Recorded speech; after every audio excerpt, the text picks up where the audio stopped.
I'm going to explain to you, as a psychic intuitive, why I have doubts about Miss Erika Kirk. This comes after I consumed a video today from a young man who supports Turning Point USA and supports Erika Kirk, who made a statement that he feels anyone coming up against her or anyone who has scrutiny towards her must just not like her and doesn't support the self-declared holy mission that she is trying to carry through Turning Point USA. But this statement that this young man made comes from an already supposed conclusion that everyone involved is innocent. Here's the problem. The energy doesn't verify that.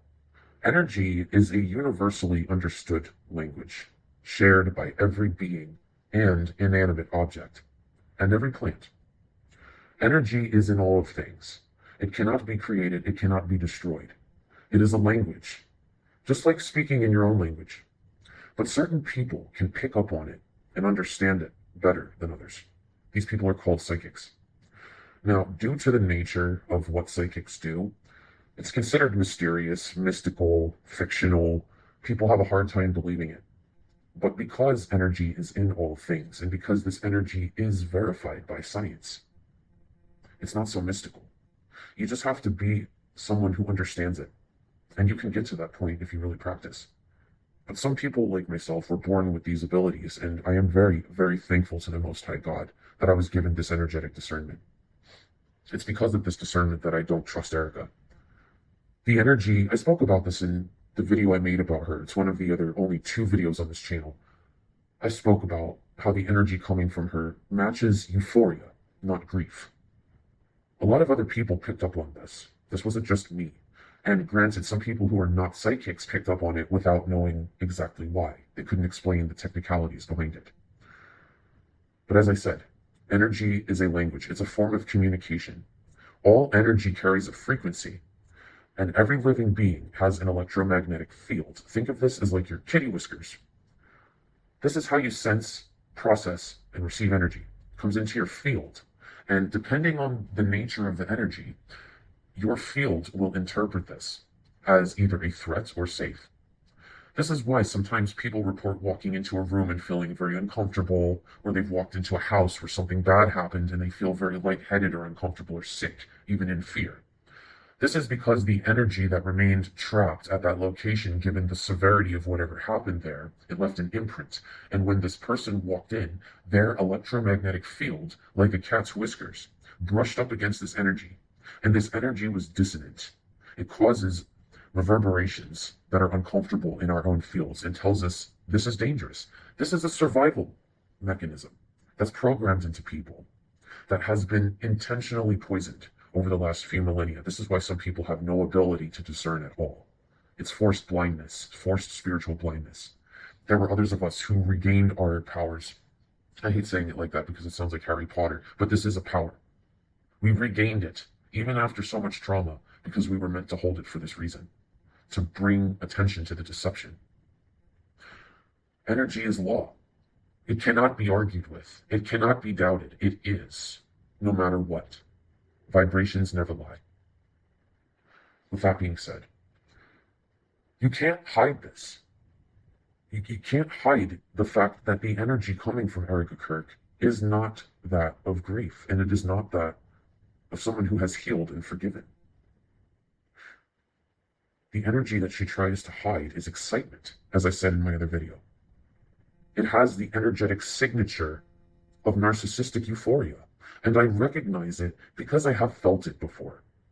Because when I was in the throes, in the deepest pits of my personality disorders, I was much like Erika. I have since healed. That's why I understand it. I can feel it and I remember it. My energetic field remembers the way that frequency hits. It remembers. I feel the euphoria radiating from her like someone standing on top of a mountain screaming that they feel great. And it stinks because other people who can't sense these things think that we're all just crazy. And that's always been the response to any kind of conspiracy, anyone who might get near a very high profile truth. They're called crazy. But you can't call them crazy when what they're reading is energy. Energy cannot be created or destroyed. Energy cannot be twisted or tainted. It just is. It is the most concrete evidence you will ever have because it cannot lie. You can't hide your energy. And more than that, you can't hide the symbolism in your horribly executed, dramatic ceremonies. This is why many people can't see what's going on, because they do not have an understanding of the occult and of Freemasonry. Those of us who do have this understanding can see the symbols overflowing from these ceremonies by Freemasons who have stationed themselves to appear like the Messiah. Let me explain this to you, because this is exactly what the Bible was foretelling of the Antichrist. The Antichrist is someone or something, a political movement, a body of people who tries to place themselves into the position of the Christ. Now let's pay attention. Let me explain to you the symbolism I picked up on, and this is what really cracked a lot of this for me. The black and white outfit that she was wearing. This is symbolic for Freemasons. This is symbolizing the unity of duality, light and dark. Think of it like the yin and yang. This is very important to Freemasons because it represents the singularity, the unity. Now, going along with that, numerology in Freemasonry is extremely important, and not just to them, but to anyone in the occult. I can verify this as having been a solitary practicing witch for 12 years before ending my own craft after figuring out, that I wasn't ready for that. The numerology centers around the numbers 1 to 9 and also utilizes Nikola Tesla's number, which was said to be the number of the universe, the key to the universe, 369. If you notice, this is a trinity of numbers. The 3, the 6, the 9. Think of that also as the Father, the Son, the Holy Spirit. The Antichrist was said and prophesied to blaspheme this trinity by mocking it and trying to create their own. Now, let's think about the number 9 specifically in this situation. The number 9 is one of the most powerful numbers to the Freemasons, aside from 33. The number 9 represents the end before the beginning, the end of the separation, before the unity of the yin and yang. So interesting that Erika's age is 36. In numerology, you would reduce these numbers to 1 by adding them. One number, I mean. So the number would be 9 for her age. This is not a mistake. This is not a coincidence. They are trying to bring about the Messianic age. This was already foretold. This is something psychics have prepared for. This is something we knew about as well. If you start to pay attention, also to her jewelry. Many have pointed out that she was adorned, even after Charlie passed, with gold and diamonds. These two specific things to Freemasons are extremely important because they represent crystallized sunlight, crystallized divinity, where diamond represents purity and gold represents the sun, the halo of sun. Now, if you also pay attention to her hair, how her hair was styled during the Medal of Freedom ceremony, she was wearing a braid along the side, along the crown of her head. This was being represented as the halo of purity, the halo of sunlight.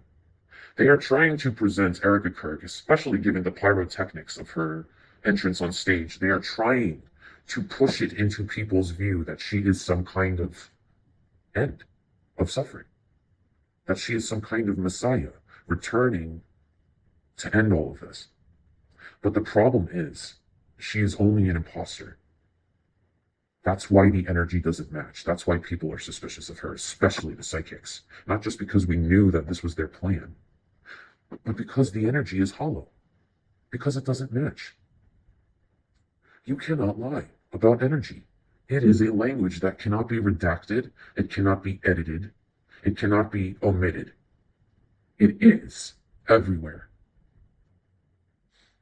With that being said, I would like to point something out to you, my Freemason friends. If you add all of the numbers in my birth date, which I will not happily present to you, it adds to 9, or I should say it reduces to 9, if you go through the rules of numerology. It's not just 1 year of my life that is 9. It is every year of my life. Because, and it is not just me, the 9 is in many bodies right now. The true 9, the true Holy Spirit, Don't you see? The numerology aligns with the stories in the Bible. The Father 3, the Son 6, the Spirit 9. The Spirit was the one said to return at the end of times, to bring liberation to God's people. They are posing as this Messiah and throwing it in your face. And then they call anyone who doubts it crazy. This was the plan all along. I'm telling you this as a born and dying 9 for my entire life. I recognize when my energy has been stolen and worn like a mask.